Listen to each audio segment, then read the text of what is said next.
మాట్లాడితే రాముడు మీ ఇంటికి అందరి ఇళ్ళకి పంపించిండా రాముడి పటం వచ్చిందా అమ్మ అందరికి ఫోటో వచ్చిందా పంపలే సగం మందికి వచ్చింది సగం మందికి రాలేదా పైన రామ మందిరం కింద మోడీ ఇంకో దిక్కు బండి సంజయ్ వచ్చిందా కొంతమందికి వచ్చింది కొంతమందికి రాలే సరే ఎట్లున్నది కథ అంటే ఇప్పుడు గిట్లనే సాయంత్రం అయితే వర్షాకాలం ఏమవుతుంది ఆ పురుగులు అన్నీ వస్తాయి ఇళ్ళకు ఏది లైట్ వేసుడు ఆలస్యం అన్ని పురుగులు ఒకటి తర్వాత ఒకటి ఉసిలు ఎక్కుంటాయి అవన్నీ దన్న దన్న దన్న వచ్చి వాళ్తుంటాయి అంత ఇంట్లో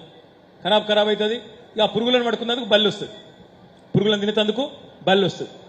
ఆయనతో మనం బల్లిని కొట్టబోతాం ఇట్లా ఈ బల్లి ఆయనతో మన మీద పడితే అపశకనం అని చెప్పి కొట్టబోతాం